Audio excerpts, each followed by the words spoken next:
My daughter beat brain cancer. My wife is not happy about it. 3 years. For years, we feared for the life of our daughter Sophia, F8. When we got the diagnosis, it was like watching her die. She couldn't decide what we should do. Me and my wife Emma suffered from all the probabilities, possibilities, different treatments, and risks. It was an unbearable time. We explained to Sophia what could happen as best as we could, and she had decided to fight, at least as well as a 4-year-old could. She was stoic, determined. She was in unbelievable pain, but she didn't cry once. There was a time when doctors suspected she would die. Emma didn't want to tell her this, but I decided against it. I tried to explain to her what was happening. What could happen? Sophia remained stoic, determined, and she kept on fighting. At some point, Emma stopped coming to the hospital. She visited our little girl maybe once or twice a week. I had practically moved into her hospital room. I worked remotely and taught Sophia on the side. We turned it into a game. Sophia said that she wanted to be a doctor one day and had every detail about her illness and treatment explained to her. She is such an incredibly smart girl, and then she crashed. She was in a coma for 3 months. Emma wasn't with her once. I held my little girl's hand every day, every hour. It was terrible to see her like that. There was a moment when the doctor said that she might not survive. But again, Sophia was stubborn, determined.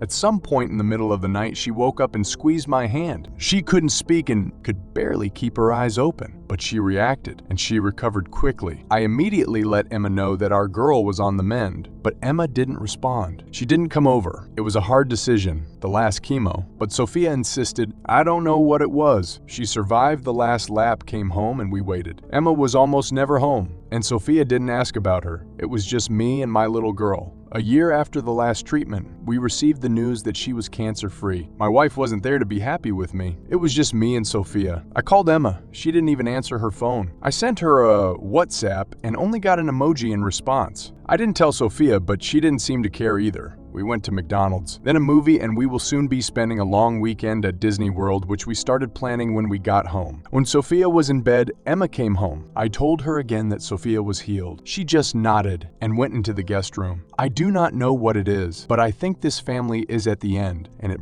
breaks my heart. Update: we're getting a divorce, and I'm looking forward to a future as a single dad and can't even describe how happy I am. Sophia is going back to school full-time. She gets very good grades, which is partly thanks to all the people who studied with her when she was in the hospital. Emma had already packed her things after the first week after Sophia got the news that she was cancer-free. I thought maybe it was the shock. Maybe it's knowing that we'll never have to stay in hospitals again, or that our daughter will actually have a life that doesn't end in the hospital. I tried to talk to Emma. Shortly before she left, she said that she had already buried Sophia when she was diagnosed. She was prepared from the start that our girl wouldn't make it. She has already imagined a life without her and has taken the first steps to be ready when the time comes. And now that Sophia is alive and happy and has all these possibilities, Emma can't make herself realize that. She feels like she no longer has a daughter. These words hurt me. I did not know what to say. What was worse was that Sophia had heard them too. She was standing at the door of our bedroom. Emma saw her, took her suitcase, handed me some papers, and left. There were divorce papers, and she wanted to give up all parental rights. I didn't tell Sophia. I signed the papers, took them to the post office, and went to Disney World with my daughter. I understand the pain that drove Emma to deal with the situation this way. I get it, but I don't understand how she can continue like this, how she can just leave. I was alone with Sophia in the hospital and at home for almost 2 years. Sophia and I walked this path practically alone,